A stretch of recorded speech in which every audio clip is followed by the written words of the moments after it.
আসসালামু আলাইকুম, ঈদ মোবারক। আপনারা সবাই কেমন আছেন? আলহামদুলিল্লাহ, আমিও ভালো আছি। আজ আমি আপনাদের সামনে স্পেশাল কিছু শেয়ার করব। যেহেতু ঈদের দিন একটা বিশেষ দিন, তাই বিশেষ কিছু শেয়ার করব। আমি আমার ভিডিওতে আমার আসল পরিচয় বলি নাই, আজকে আমি বলবো। আমার নাম হচ্ছে মোসাম্মদ জোসনা খাতুন। আমি একজন ইংরেজি শিক্ষিকা। আমি একটা মাদ্রাসার শিক্ষকতা করি। আমার একটা মেয়ে আছে 1.5 বছরের। আজকে আমি আপনাদের সামনে ওকে নিয়ে আসছি, একটু আগে দেখতেই পারলেন। আমার হচ্ছে মাত্র 2 মাসের সংসার। আমার শ্বশুর শাশুড়ি 2 বছর আগেই মারা গিয়েছিলেন।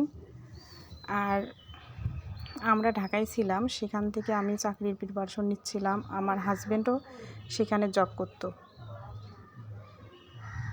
যার কারণে আমাদের এখনও বাসা করা হয়নি। আমরা বাইরেই ছিলাম। 2 মাসের সংসার, ওখান থেকে এসে গ্রামে শিফট করছি। আমার হচ্ছে আগে থেকে একটা প্যাশন ছিল যে আমি ইউটিউবে রান্না করব। এটা আমার একটা শখ ছিল। শখের বসে আমি ইউটিউব আইডিটা খুলছি। তাই প্রতিদিন আমি রান্না শেয়ার করি, কিন্তু আজকে আমি একটা ব্লগ ভিডিও আপনাদের সামনে শেয়ার করতেছি। তাই আজকে যেহেতু ঈদের দিন, স্পেশাল একটি দিন, আমি মুরগির মাংস কেটে রাখছি, গরুর মাংস রাখছি। আমি এগুলো রান্না করব এক এক করে। তার আগে আমি আমার রুমটা একটু আপনাদের সামনে শেয়ার করতেছি। এই 2 মাসের সংসারে আমি তেমন কিছু করতে পারি নাই। বাসা করব একটু দেরি হবে, তাই আমি আপনাদের সামনে আজকে আমার বাসাটা শেয়ার করব। যেহেতু আমরা যৌথ ফ্যামিলি, আমার হাজব্যান্ডরা হচ্ছে 3 ভাই। এটা হচ্ছে মেজো ভাসুরের বাসা। আমরা এক বাসায় থাকি সবাই। তাই আমি এক এক করে সব কিছু আপনাদের সামনে শেয়ার করতেছি। আর এই যে এইদিকে এটা টিন শেড বাসা দেখতেছেন, এই বাসাটা হচ্ছে আমার বড় ভাসুরের।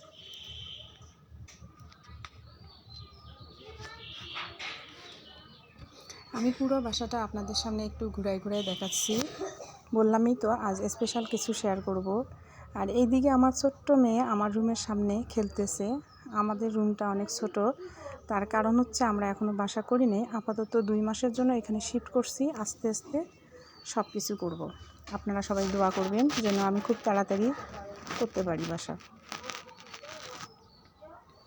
এই যে ওকে রুমে নিয়ে আসলাম, নিয়ে এসে ওকে দেখাচ্ছি। ও এই জুতাগুলো নিজেই পছন্দ করে নিয়েছে। এইটুক বাচ্চা দোকানে গিয়ে হাতে নিয়ে আমার কাছে নিয়ে চাচ্ছিল, তাই নিয়ে দিছিলাম। পরে ও সুন্দর করে বসে আছে। আর এইটা হচ্ছে তার ঈদের জামা।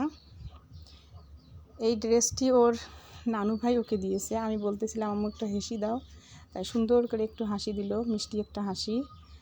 এখন ও আমার কোলে উঠতে চাচ্ছে, তাই কান্নাকাটি করতেছে। আমি চাচ্ছি যে একটু ভিডিও করি ভালো করে, কিন্তু না, হচ্ছেই না।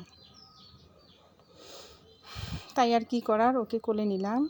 এখন ওর বাবা ঈদের নামাজ পড়ে আসতেছে, তাই ওকে একটু ভিডিওতে আপনাদেরকে দেখাই দিলাম। এখন ওর কাছ থেকে আমি ঈদের সালামি আদায় করব। আমি চাচ্ছি, কিন্তু সে বলতেছে দিব। এই মুহূর্তে আমার বড় ভাসুরের মেয়ে রুমে আসবে। সবাইকে একটু একটু করে আপনাদেরকে শেয়ার করব। এই তো এসে গেছে আমার মিষ্টি মামনিটা। তার সাথেই কোলে আছে আমার মেয়ে। আর পাশে একটা পিচ্চি বাচ্চা দেখতেছেন, ওটা হচ্ছে আমার দেবরের মেয়ে। ঈদ উপলক্ষে সবাই খুব সুন্দর করে সাজছে। আপনারা জানেনই তো, ছোট বাচ্চাদের ঈদের আনন্দ বেশি এবং ওদের সাজুগুজু করার আগ্রহটা অনেক বেশি থাকে। আমরাও ছোটোবেলা তাই করতাম। এখন ওদেরকে বসায় দিলাম, যে ক্লিয়ার দেখা যাচ্ছে না, দেখেন। এই তো আমার মেয়ে ওর বাবার কোলে। ওর বাবা বলতেছে ক্যামেরার দিকে তাকাইতে, কিন্তু ও বুঝতে পারতেছে না। এই হলো আমাদের জীবন। আর আমার রুম তো ঘুরে দেখাইলাম। এ পর্বে হচ্ছে সেমাই, আমার হাজব্যান্ড নামাজ পড়ে আসলো, তাই একটু সেমাই খাচ্ছে। আর এদিকে আমি এসে একটু রান্না উঠাই দিলাম। এর পাশে দেখতেছিলাম আমার মেয়ে আর আমার দেবরের মেয়ে নাচতেছে বিছানায়, তাই ক্যামেরাটা ঘুরে দেখাইতে চাচ্ছিলাম, কিন্তু আমার মেয়ের নাচ বন্ধ করে দিল।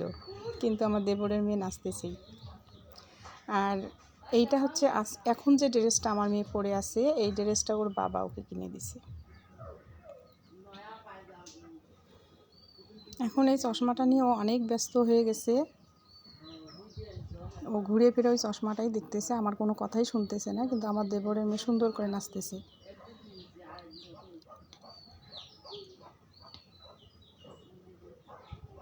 আজকের ঈদ আমার এভাবেই কাটছিল। এদেরকে ক্লিপ একটু করে নিচ্ছি, দেখাচ্ছি, তার পাশাপাশি আমি আস্তে আস্তে আমার রান্নাগুলো সেরে ফেলতেছি। আজকে ঈদ উপলক্ষে আমি ট্যাংরা মাছ রান্না করছি, তার একটু ভিডিও আপনাদের সঙ্গে শেয়ার করলাম। দেখেন রান্নাটা অনেক ভালো হয়েছে, আপনাদেরকে দেখাই দিলাম। এ পর্বে আমি গরুর মাংস রান্না করব, তাই রান্নার আজ বিস্তারিত কিছু দেখাবো না, জাস্ট একটু শেয়ার করব। এখানে সবগুলো মশলা দিয়ে তেল দিয়ে এখানে কষাই নিয়ে প্রতিদিনের মতো রান্না করব। আজকে বিশেষভাবে নজর দিচ্ছি ঈদ উপলক্ষে আমি কি কি আয়োজন করব, সেই বিষয়গুলো আপনাদের সামনে শেয়ার করতেছি।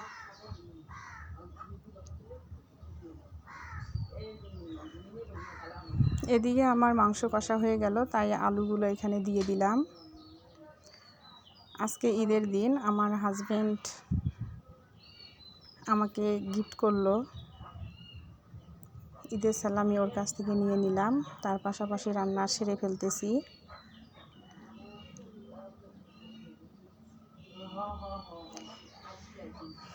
এদিকে আমার মাংসটাও প্রায় রান্না হয়ে গেছে, দেখেন মাংসটা সিদ্ধ হয়ে গেছে। এক্ষেত্রে আমি আরেকটু ঝোলের পানি দিয়ে দেব।